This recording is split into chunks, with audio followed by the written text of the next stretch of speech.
France, tu es mon père. Tu m'as donné ton nom, tu m'as donné ta fierté. Je suis venu te dire ce soir que j'aime aussi ma mère, Israël.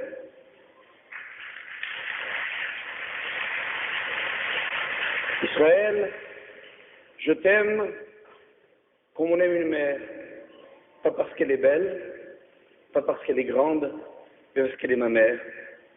Elle a caressé mes cheveux quand j'étais petit, elle a séché mes larmes quand j'ai pleuré, elle a posé sa main sous ma nuque lorsque j'ai quitté ce monde, et partout mes ancêtres, là où ils sont enterrés, ont emporté un peu de toi, Israël, en quittant ce monde. Israël, qui est une terre si étrange, promise et jamais trouvée, espérée et jamais terminée.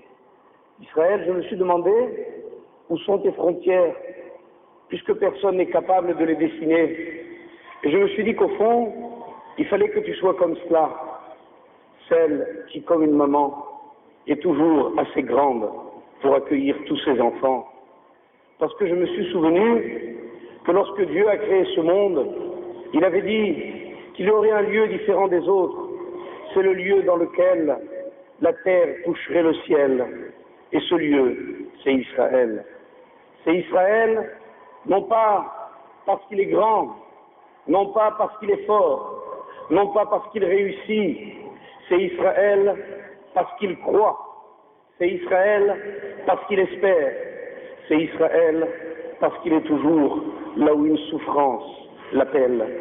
Et ce peuple qui est venu rejoindre comme un enfant sa mère est venu lui dire aujourd'hui: maman, je voudrais te dire combien j'aimerais être près de tous mes frères.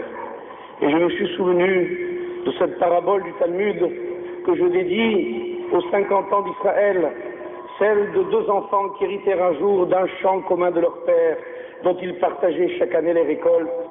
L'un était célibataire et l'autre père d'une nombreuse famille. Ils partageaient également. Voilà qu'une année, le fils célibataire se lève en pleine nuit et se dit: ce n'est pas juste. Moi je suis seul et mon frère a tant de bouches à nourrir. Il se lève et prend des gerbes de son tas et les pose sur celui de son frère. Quelques minutes plus tard, l'autre frère ne trouve pas non plus de sommeil. Il se dit: ce n'est pas juste. Mon frère vieux sera seul. Moi, mes enfants me soutiennent. Il se lève et met des gerbes sur le tas de son frère. Le lendemain matin, l'état n'avait pas bougé, personne n'avait compris et personne n'avait rien dit. Le deuxième puis le troisième soir, ce fut la même chose. Et enfin, la quatrième nuit, les deux frères se sont réveillés au même moment. Ils avaient tous les deux une gerbe à la main, ils l'ont posée par terre, se sont embrassés et ont pleuré. Là où leur larme a coulé, Dieu a dit: c'est ici que je créerai Jérusalem.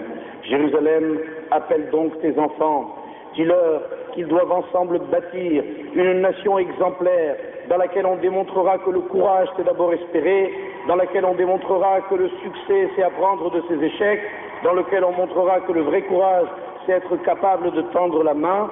Et je suis sûr qu'alors que notre père et notre mère, là où ils sont, souriront en nous voyant. Déjà ce soir, je m'en vais sur le bout de mes doigts, car je sais qu'ils attendent de pleurer ensemble. Je voulais leur dire tout simplement combien je les aimais et combien je les attends. Et merci ce soir de s'embrasser tous ensemble.